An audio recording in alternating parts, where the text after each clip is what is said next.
Rekan-rekan media yang saya hormati, Bapak Presiden baru saja selesai melakukan rangkaian kegiatan di Melbourne, utamanya dalam rangka menghadiri KTT ASEAN Australia. Selain hadir di KTT ASEAN Australia, Bapak Presiden juga telah melakukan pertemuan bilateral dengan Perdana Menteri Australia, Perdana Menteri Selandia Baru, dan Perdana Menteri Kamboja.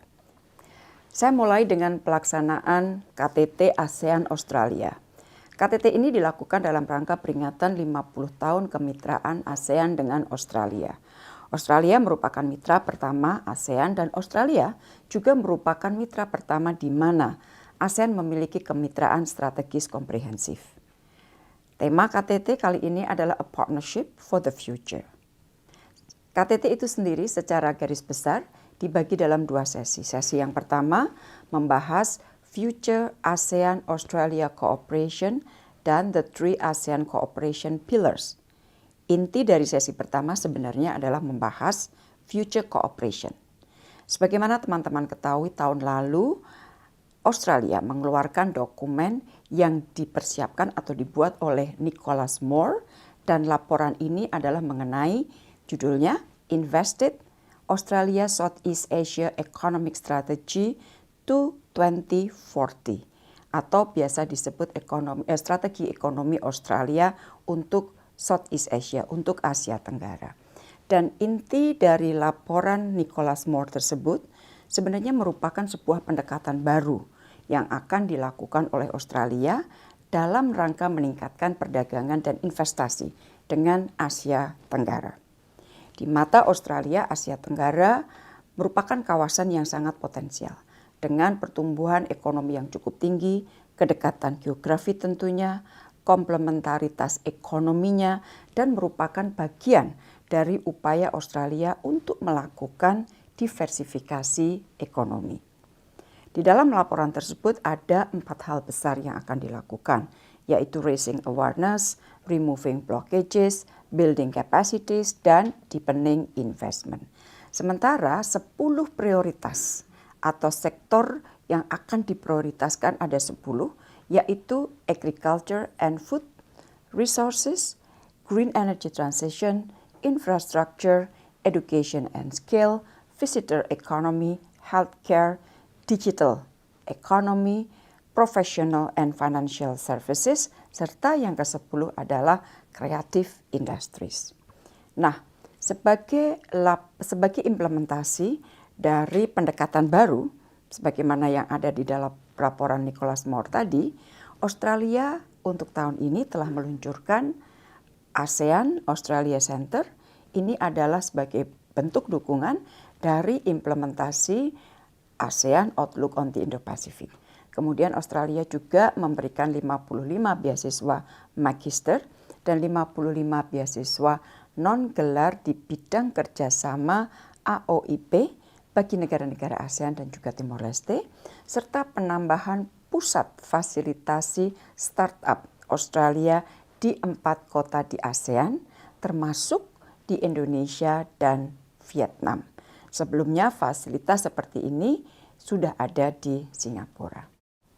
Di dalam sesi pertama mengenai future cooperation, Bapak Presiden di dalam pernyataan nasionalnya menekankan pentingnya fokus perhatian ke depan di 3 bidang. Pertama, pentingnya penguatan integritas ekonomi ASEAN dan Australia, di mana Bapak Presiden menekankan pentingnya penguatan kerjasama perdagangan dan investasi yang sifatnya dua arah. Dan Presiden juga menekankan pentingnya sinergi antara strategi yang ada yang dimiliki Australia seperti tercermin di dalam laporan Nicholas Moore dengan implementasi dari AOIP. Jadi sekali lagi Bapak Presiden menekankan pentingnya ada sinergi antara pendekatan baru Australia yang tercermin di dalam laporan strategi Australia mengenai pendekatan kepada ekonomi Asia Tenggara atau saya singkat Invested 2040 yang dibikin oleh Nicholas Moore, dengan yang satunya adalah implementasi dari AOIP. Hal kedua yang ditekankan oleh Bapak Presiden adalah pentingnya percepatan transisi energi, di mana dukungan Australia terhadap ASEAN Strategy for Carbon Neutrality sangat diharapkan terutama dalam bentuk investasi, kemudian akses pembiayaan inovatif dan transfer teknologi. Indonesia juga mendorong Australia untuk mendukung pembangunan EV ekosistem di ASEAN. Dan selain itu, Bapak Presiden juga menekankan bahwa Indonesia menentang kampanye hitam dan diskriminasi yang menggunakan dalih lingkungan hidup yang tidak berdasarkan bukti-bukti saintifik. Hal ketiga yang disampaikan Bapak Presiden di sesi pertama adalah pentingnya kerjasama transformasi digital. Presiden menyampaikan potensi ekonomi digital ASEAN sangat kuat. Tahun lalu, perundingan ASEAN Digital Economy Framework Agreement atau DEFA telah dimulai. Dan Indonesia juga berharap Australia dapat mendukung upaya transformasi digital ASEAN melalui skill development, knowledge sharing, dan kemitraan publik dan privat yang kuat. Rekan-rekan, untuk sesi kedua dikemas dalam bentuk retreat. Dan retreat ini mengambil tema Our Vision for the Region and Addressing Shared Challenges.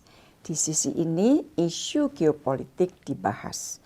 Dan di sesi ini, Bapak Presiden di dalam pernyataan nasionalnya menekankan pentingnya ASEAN dan Australia terus menghormati hukum internasional dan tidak boleh ada negara yang berada di atas hukum.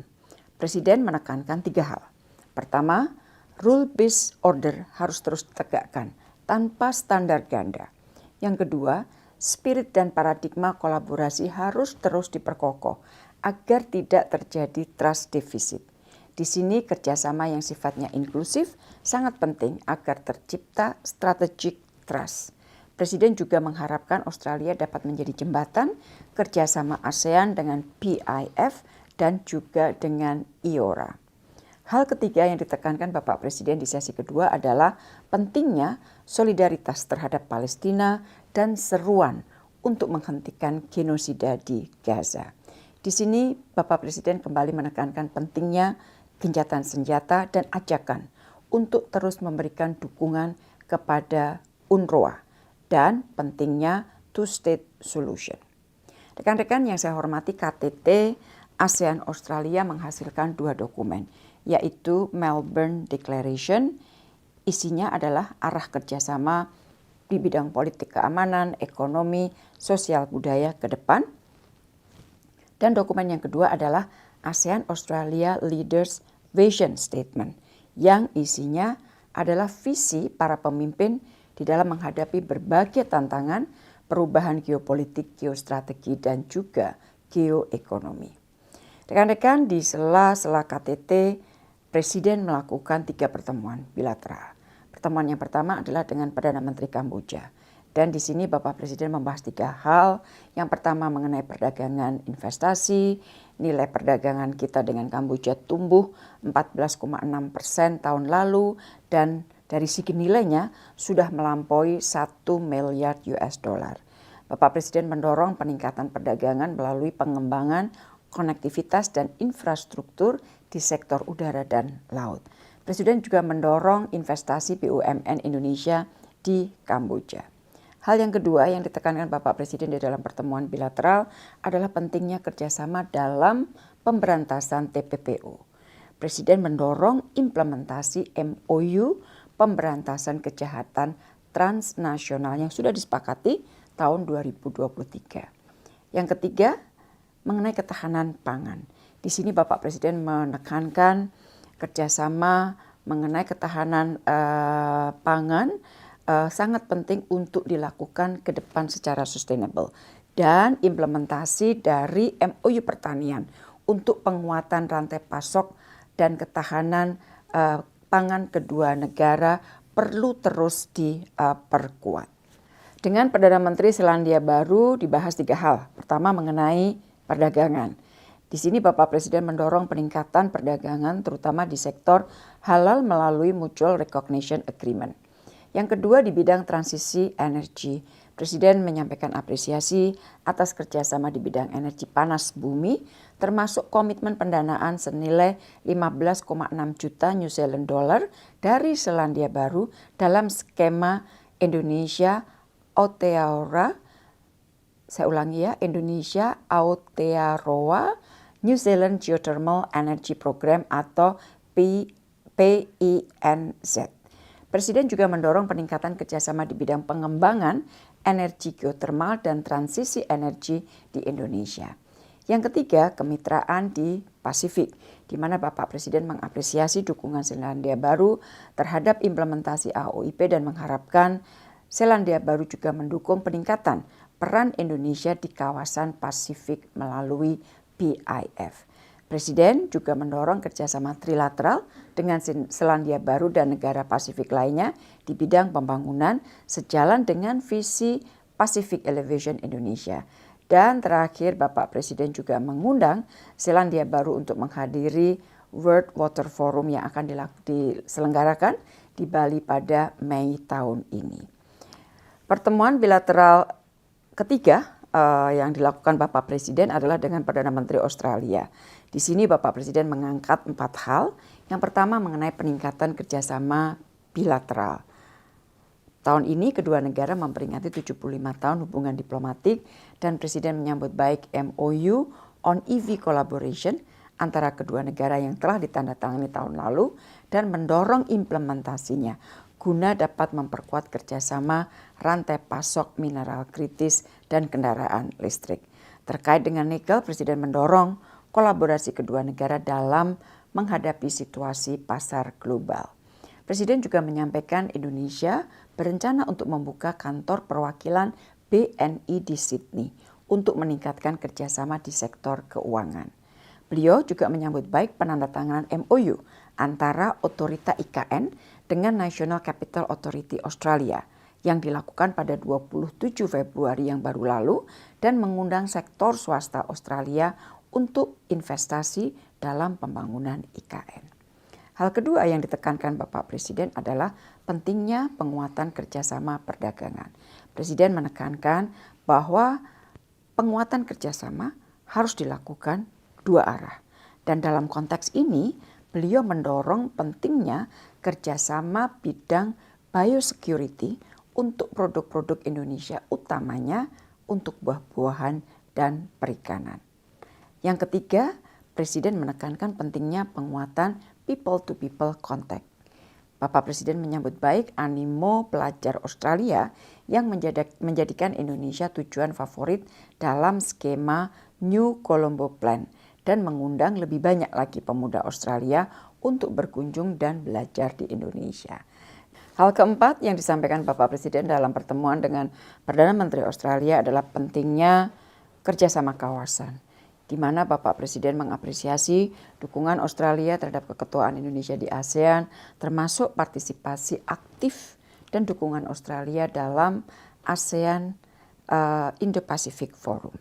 Presiden menyambut baik peluncuran Strategi Ekonomi Asia Tenggara 2040 dan berharap strategi tersebut dapat memperkuat integrasi ekonomi Australia dengan ASEAN dalam kerjasama perdagangan, investasi yang saling menguntungkan.